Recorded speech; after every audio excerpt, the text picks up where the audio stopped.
두 국민교 우리 국민교 교수님께 부탁하겠습니다. 네, 먼저 이 자리에 또 불러주신 정승균 기참부장님과 해군 관계자 여러분, 그리고 전재성 국제정치학회 회장님과 관계자 여러분들께 감사드립니다. 제가 이제 해양력 관련해서 여러 차례 발표도 하고 토론도 하고 했는데, 오늘 말씀드릴 내용은 저한테는 좀 새로운 시도입니다. 제가 학교에서 무역정책과 해양정책, 해양안보정책을 따로따로 가르치고 연구를 하고 있는데, 오늘 두 개를 한번 모아봤습니다. 그래서 조금 거칠 수도 있으니 양해를 부탁드리고요. 여기 계신 많은 분들께서 그 월터 랠리 경이 이야기한 바다를 지배하는 자가 무역을 지배하고 무역을 지배하는 자가 세계의 부를 지배할 것이다 라는 격언을 한 번쯤은 들어보셨을 거라고 생각이 됩니다. 제가 그런 관점에서 말씀을 드리고자 하고요. 잘 안 보이실 텐데 제가 좀 이미지를 찾다 보니까 War Trade and the State이라는 작년에 나온 그 편저책인데, 요게 부제는 Anglo-Dutch Conflicts로 되어 있습니다. 17세기 영국과 네덜란드의 그 해양 분쟁인데요. 제가 발표하려는 주제와 맞는 것 같아서 이미지를 골라봤습니다. 홍기덕 교수님께서는 대략 보니까 한 200년 정도 역사를 다루신 것 같은데, 저는 감히 좀 더 나아가서 한 20만 년쯤 다뤄보려고 합니다. 따라서 주마간산이 될 수밖에 없는 점 말씀드리고요. 사실 시간적 범위를 한 200년 이상으로 끌고 가는 거는 사회과학적으로서, 이제 국제정치학을 하고 또 정책학을 하는 사회과학도로서는 대단히 위험한 시도일 수밖에 없는데, 제가 한번 해보겠습니다. 오늘 반응이 좋으면 앞으로 계속 하고요. 반응이 안 좋으시면 다시는 안 하겠습니다. 이제 시간적 범위가 넓다 보니까 다분히 좀 상상력과 이런 부분이 들어갈 수밖에 없는데, 마침 아까 이제 이상엽 중령님께서 말씀하신 그 아이덴티티 부분하고도 맞닿아 있을 것 같아서 감히 한번 해보겠고요. 오늘 제가 드리려는 그 주장의 핵심은 정치와 경제, 특히 무역과 안보는 때려야 뗄 수 없는 관계이다. 흔히 이제 이원론 관점에서 이야기를 하기도 합니다. 무역은 무역이고 안보는 안보다라고 하는데, 저는 반대 얘기, 일원론 관점에서 말씀을 드리겠습니다.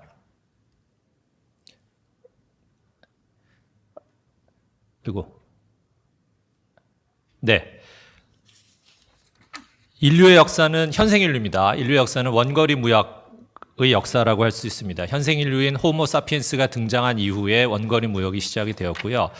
우리의 이제 인류의 조상을 거슬러 올라가면 500만 년 전에 오스트랄로피테쿠스까지 거슬러 올라가는데, 그때는 물론 교역이 있었습니다. 근거리 교역, 물물교환 등은 있었는데, 장거리, 원거리 교역이 이루어진 것은 여러 가지 이러한 고고학적, 인류학적 자료들을 볼 때 호모사피엔스가 인류의, 그러니까 지구의 그 주인공으로 등장한 20만 년 전에서 대략 한 7만 년 전에 본격적으로 이루어진 것으로 보입니다. 그 앞선 인류들, 오스트랄로피테쿠스부터 시작해서 호모 에렉투스도 있었고, 네안데르탈린, 그 다음에 데니소바인, 여러 그런 그 호모 속들이죠. 인간, 사람 속들이 있었는데, 그 대단히 진화가 느렸다고 합니다.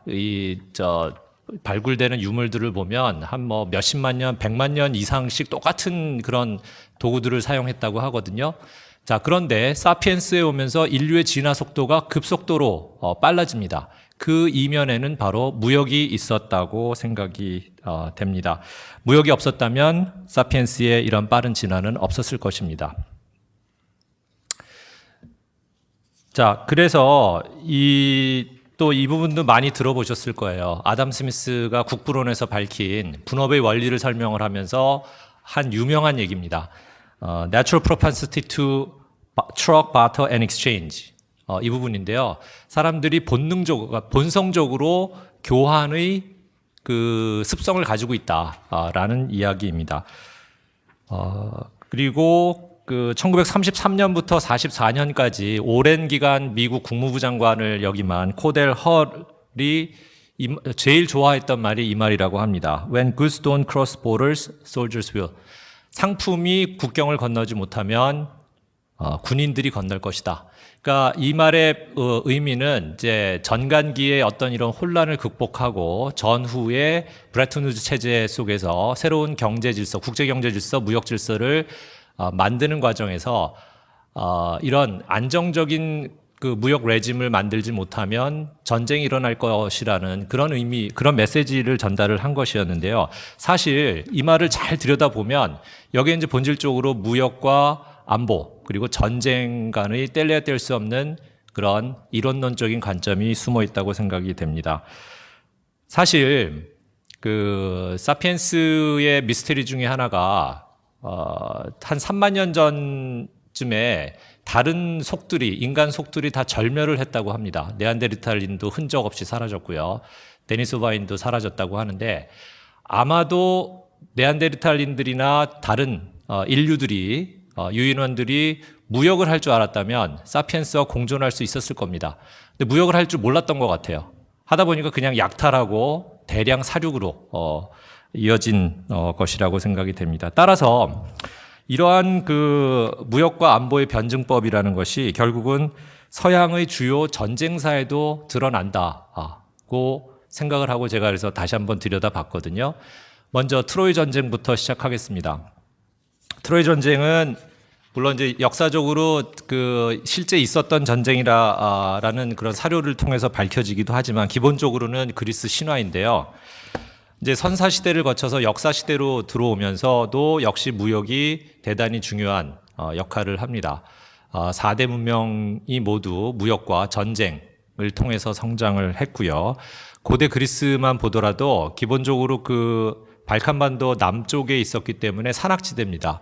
무역을 하려면 해상 무역, 해양에 의존할 수밖에 없었고 그렇기 때문에 그 시절부터 이미 해양 무역이 발달이 되었는데요.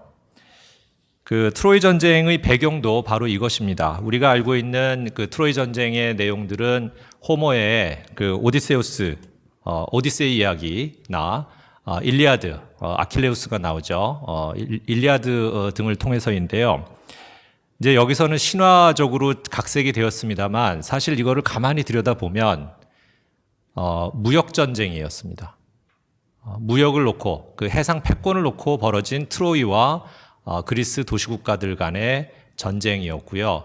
그게 저기 이제 옆에 오른쪽에 보시는 그림이 납치당한 헬레네고요. 그 원래 헬레네는 스파르타의 왕비였고, 그리고 트로이 옆에 지금 이게 잘 안 보이실 텐데 지금 터키에 있었던 트로이가 당시에 이 에게해의 해양 패권, 해상 패권을 차지하고 있었고 가장 무역을 통해서 많은 부를 축적한 국가였다고 합니다. 제가 찾아본 바로는 이건 제 상상력입니다. 이거를 좀 이렇게 지지할 수 있는 제가 아직 자료를 찾지는 못했는데 가만히 들여다 보니까 결국은 무역 전쟁이었고 그리스 도시 국가들이 트로이의 해상 패권에 도전하기 위해서 트로이를 침략해서 10년 동안 벌인 것이 트로이 전쟁이었다고 생각이 됩니다. 자, 트로이 전쟁하면 또 빼놓을 수 없는 것이 오디세이죠. 오디세이아의 이야기인데요. 여러 이야기들이 나옵니다. 사이렌 얘기도 나오고 하데스 얘기도 나오고 칼립소 얘기도 나옵니다. 바람주머니, 순풍, 역풍 이야기 나오는데요. 바다를 주로 배경으로 해서 이루어지는 이야기입니다. 트로이 전쟁을 10년에 걸쳐서 마치고 오디세우스가 트로이 목마를 고안을 해서 전쟁 영웅이 된 후에 고향인 이타케로 돌아오는 또 10년의 여정을 그린 이야기인데요. 저는 그 중에서도 이 키클롭스 섬의 외눈박이 괴물 이야기가 가장 인상적입니다. 자세한 내용은 말씀드리지 않고 요 한번 밑에를 보시면 맨 왼쪽 그림의 아래를 보시면 이제 원래는 이제 그 앞을 지나면서 좀 분위기가 음산해서 그 부하들이 저기 들르지 말자고 하는데 오디세우스가 굳이 가보자고 합니다. 그러면서 하는 얘기가 나는 포도주와 양식을 큰 가죽 부대에 가득 채우고 갔다. 내 당당한 마음이 정의도 법도 모르는 야만적 사내가 잔연힘으로 무장하고 있고 내게 다가올 것이라는 예감을 했기 때문이다라고 하는데 저것만으로는 설명이 안 되고요. 제가 볼 때는 무역하러 갔습니다. 저 키클롭스 섬에 사는 외눈박이, 특히 이제 그 포세이돈, 바다의 신인 포세이돈의 아들인 폴리페모스의 동굴로 가는데 거기에 저 거인에 걸맞지 않게 양하고 염소를 키우거든요. 이제 낙농업을 하는 국가였고요. 오디세우스는 이제 배를 타고 하는 중개무역 상인 정도가 아니었는가 생각이 됩니다. 포도주와 양식을 팔러 간 건데 거래가 잘 안 되었던 것 같습니다. 잡힙니다. 그리고 빠져나오는 얘기들이 이제 유명한 그 꼬챙이로 외눈박이 괴물의 눈을 찔러서 기지를 발휘해서 나온다는 얘기인데 오른쪽이 이제 빠져나오면서 배를 타고 나오면서 외치는 그런 장면이 되겠습니다. 제가 경항모 얘기를 맨 마지막에 하려고 했는데 우리 주최 측에서 경항모 얘기를 중간에 꼭 해주십사 해서 경항모 얘기를 굳이 저기다 갖다 붙인다면 맨 오른쪽에 있는 그림 저 배가 경항모였다면 조금 더 쉽게 빠져나올 수 있었을 것 같습니다. 그다음에 저기 외눈박이 그 폴리페모스가 돌을 던집니다. 큰 바위 덩어리를 던지는데 뭐 혹자는 경항모의 경우 중국의 둥펑 미사일을 맞으면 한 방에 간다 이런 얘기를 하는데 가지는 않았습니다. 무사히 빠져나왔습니다. 자, 그 다음에 또 유명한 전쟁 이야기가 국제정치 하시는 분들은 모두 다 알고 계시는 펠로폰네소스 전쟁입니다.